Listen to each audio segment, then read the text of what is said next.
Let's kick it off with the big news. Here in the United States, the country is bracing for a week that the Surgeon General Jerome Adams said is going to be our Pearl Harbor moment and our 9/11 moment, adding that this is going to be the hardest and saddest week of most Americans' lives. Yeah, that's a really, really dire warning.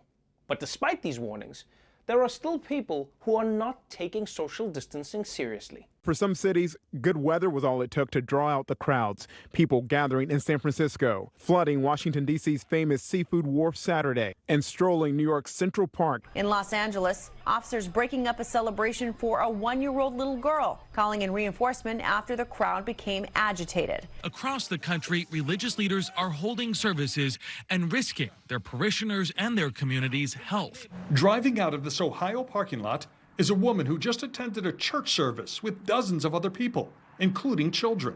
Can I ask you about your decision to go to church, to be inside that building? I wouldn't be anywhere else. Aren't you concerned you could infect other people if you get sick inside? No. People who don't go to this No. church. I'm covered in Jesus' blood. I'm covered in Jesus' blood. Okay, people, just because Jesus is on your side doesn't mean you can't get sick. Don't forget, Jesus was on Jesus' side and he died. Okay? Yeah, he came back, but that was like a one-time thing. I think it's like Mario Brothers' lives. Maybe he's got 2 left. And you know, it's funny how a lot of these same people who say Jesus will protect them from coronavirus are the same people stocking up on guns. I don't get it, huh?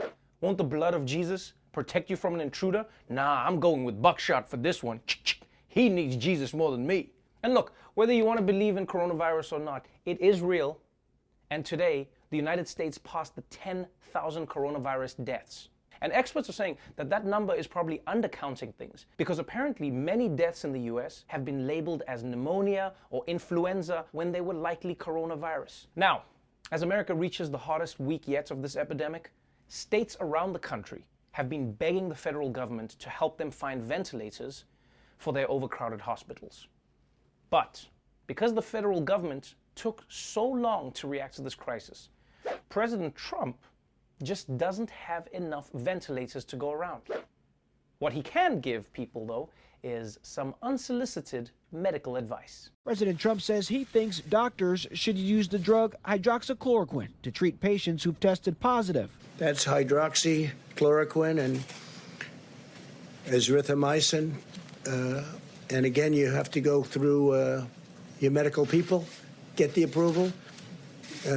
But I've seen things that I sort of like. So what do I know? I'm not a doctor. I'm not a doctor. Okay, here's what I don't get. Trump is acknowledging he's not a doctor, while legitimate doctors who could answer these questions are standing right there next to him. Why are we getting his opinion at all? Imagine if you went in for a checkup and there was just some random dude behind your doctor giving his opinion like, if you ask me, it looks like you got some of that AIDS cancer. But what do I know? I'm just a guy who hangs out here.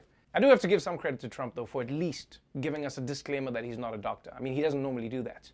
In fact, he should end all of his coronavirus press conferences like a pharmaceutical ad. He's just come out like, Donald Trump is not a doctor and his advice should not be taken seriously. If you have an erection lasting longer than 4 hours, please let Donald Trump know, because that's pretty cool.